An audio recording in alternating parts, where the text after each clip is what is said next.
కాపుల గురించి మాట్లాడేటువంటి నైతిక అర్హత వైఎస్ఆర్సీపీకి పార్టీకి లేదు అని చెప్పి తెలియజేస్తూ ఉన్నా. ఎందుకంటే కాపుల సంక్షేమం కానీ, కాపుల అభివృద్ధి కానీ, కాపు నాయకుల రాజకీయ భవిష్యత్తు అంతా కూడా తెలుగుదేశం పార్టీతోనే ముడిపడి ఉంది. తెలుగుదేశం పార్టీతోనే కాపుల అభివృద్ధి, సంక్షేమం, రాజకీయ నాయకుల భవిష్యత్తు ఉన్నటువంటి విషయాన్ని స్పష్టంగా ఈరోజు మనం చరిత్రలో మనం చూస్తూ ఉన్నాం.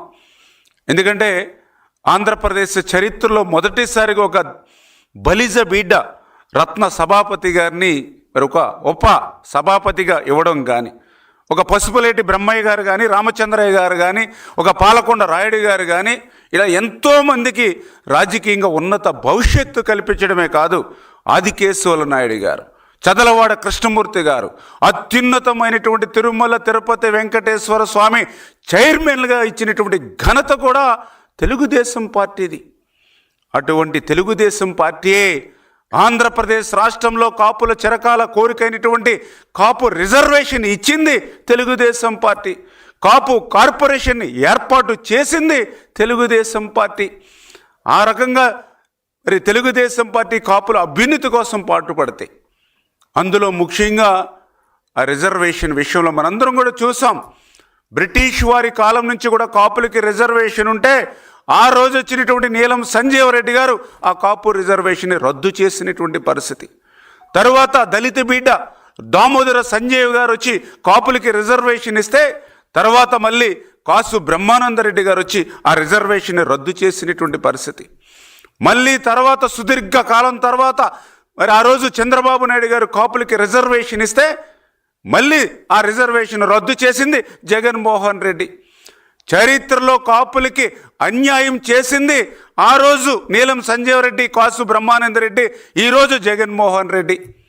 కాపులకి ఆంధ్రప్రదేశ్ రాష్ట్రంలో రిజర్వేషన్లో న్యాయం చేసింది ఆ రోజు దళిత బిడ్డ దామోదర సంజీవ్ గారు, ఈరోజు చంద్రబాబు నాయుడు గారు.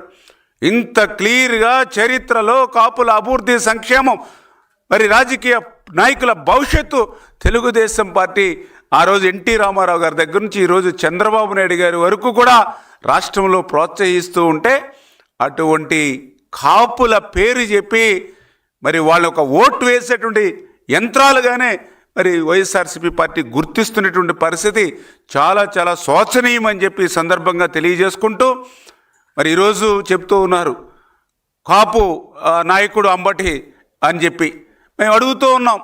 మరి ఆ రోజు కాపుల చిరకాల కోరికైనటువంటి కాపు రిజర్వేషన్ని అర్ధాంతరంగా ఒక జీవో ఇచ్చి ఆ రోజు జగన్మోహన్ రెడ్డి రద్దు చేస్తున్నప్పుడు ఈ అంబటి రాంబాబు గారి యొక్క నోరు ఎందుకు పెగలలేదు, ఎందుకు జగన్మోహన్ రెడ్డి గారిని మా రిజర్వేషన్లు రద్దు చేస్తున్నారని చెప్పి ఎందుకు ఆ రోజు ప్రశ్నించలేనిటువంటి పరిస్థితి.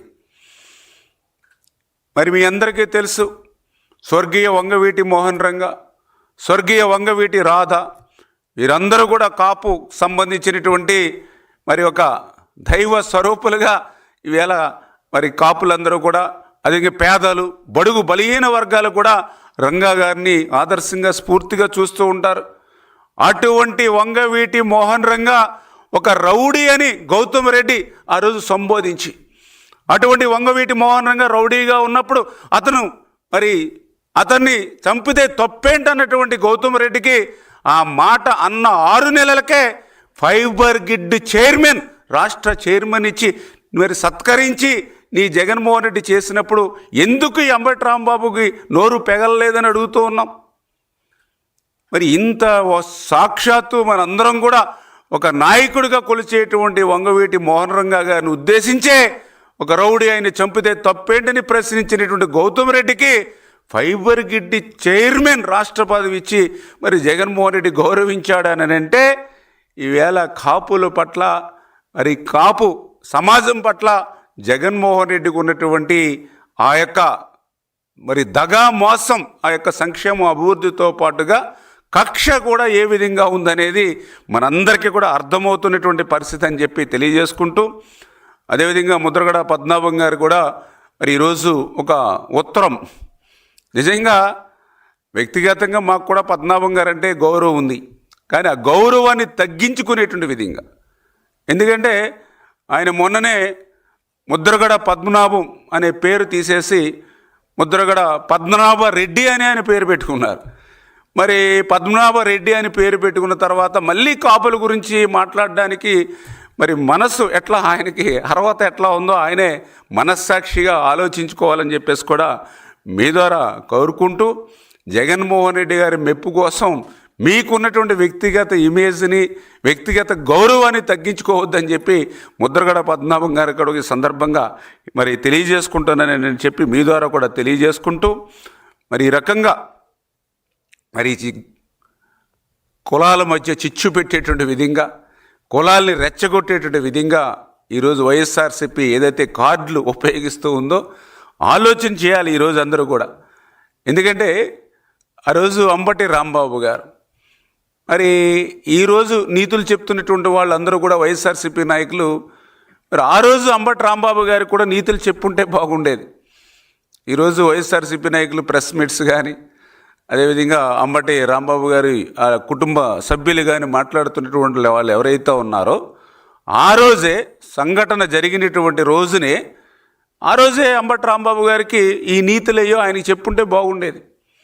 ఎందుకంటే సాక్షాత్తు ఒక రాష్ట్ర ముఖ్యమంత్రిగా ఈరోజు చంద్రబాబు నాయుడు గారు ఉన్నారు. చంద్రబాబు నాయుడు గారు అని అంటే తెలుసు మనందరికీ కూడా, ఆంధ్రప్రదేశ్ రాష్ట్రంలో ఏ వర్గమైన, ఏ కులమైన, ఏ మతమైన వాళ్ళ అతీతంగా చంద్రబాబు నాయుడు గారిని గౌరవిస్తారు. అటువంటి చంద్రబాబు నాయుడు గారిని ఉద్దేశించి మాట్లాడితే కొంతలో కొంతైనా కొంత క్షమించగలిగేటువంటి పరిస్థితి ఉంటుందేమో కానీ, చంద్రబాబు నాయుడు గారి యొక్క తల్లిదండ్రులను ఉద్దేశించి మాట్లాడేటువంటి తీరు ఎంత దుర్మార్గంగా ఆయన మాట్లాడాడో వారందరూ కూడా మనం చూసాం. చంద్రబాబు నాయుడు గారి యొక్క తల్లిదండ్రులు, దివంగత తల్లిదండ్రులు, వారి గురించి మాట్లాడేటువంటి హక్కు ఎక్కడుంది అంబటి రాంబాబుకి? ఆ మాట్లాడేటువంటి భాష, ఆ మాట్లాడేటువంటి బూతు పురాణం ఆ రోజు మీ మీడియాలో కూడా బీప్ అనే సౌండ్ ఇచ్చారు. ఆయన దోషణలకు బూతు పురాణం మొదలు పెడుతూ ఉంటే మీడియాలో, ఎలక్ట్రానిక్ మీడియాలో బీప్ అంటే ఆ మాటలు మీడియా వాళ్ళు కూడా ప్రసారం చేయలేనటువంటి మాటలు. ఎంత అన్యాయం అండి ఆ రోజు. వాడమ్మ మొగుడు చంద్రబాబు నాయుడు, వాడమ్మ మొగుడు రండి, లంజా కొడుకులు అంటే ఈ భాష. ఒక పార్టీలో ఒక నాయకుడిగా ఉన్నటువంటి వ్యక్తి, ఒక మాజీ మంత్రిగా పనిచేసిన వ్యక్తి, సభ్య సమాజం కూడా మాట్లాడలేనటువంటి భాష ఒక దివంగత ముఖ్యమంత్రి, దివంగత తల్లిదండ్రులను ఉద్దేశించి మాట్లాడితే, మరి ఆ రోజే జగన్మోహన్ రెడ్డి, ఆ రోజే ఈ యొక్క వైఎస్ఆర్సీపీ నాయకులు, ఆ రోజే ఈ అంబటి కుటుంబ సభ్యులు తప్పు చేసావు క్షమాపణలు చెప్పు అని ఆ రోజే ఆయన మందలిచ్చి ఉండుంటే బాగుండేది. ఎందుకంటే మీ అందరికీ తెలుసు, గతంలో ఒక 6 నెలల క్రితమో 8 నెలల క్రితమో తెలుగుదేశం పార్టీ సానుభూతిపరుడు ఒక్కడు మరి ఆ రోజు జగన్మోహన్ రెడ్డి సతీమణి గురించి మాట్లాడితే ఇమ్మీడియట్లీ ఆయన మీద కేసు పెట్టి జైలుకి పంపించారు తెలుగుదేశం పార్టీ సానుభూతిపరుడు. మరి ఏదైతే సోషల్ మీడియా యాక్టివిస్ట్ అని కూడా మరి చూడకుండా ఆ రోజు చంద్రబాబు నాయుడు గారు జైలుకి పంపించారు. మరి అదే పని ఈవేళ జగన్మోహన్ రెడ్డి ఆ అంబటి రాంబాబు విషయంలో ఎందుకు చేయలేకపోయారు అంటే, జగన్మోహన్ రెడ్డి సైకిల్లోనే అంబటి రాంబాబు మాట్లాడినటువంటి పరిస్థితి, జగన్మోహన్ రెడ్డి డైరెక్షన్లోనే అంబటి రాంబాబు మాట్లాడినటువంటి పరిస్థితి.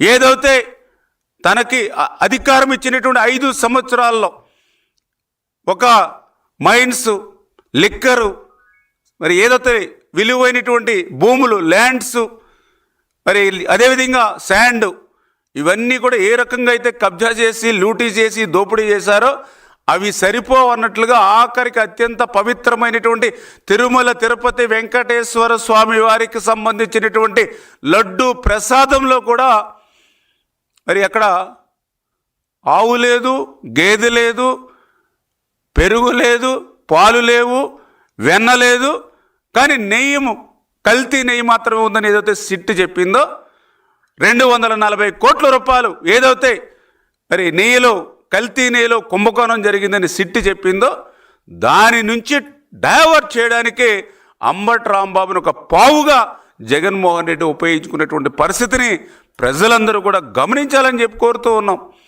మీకు ధైర్యం ఉంటే సమాధానం చెప్పండి.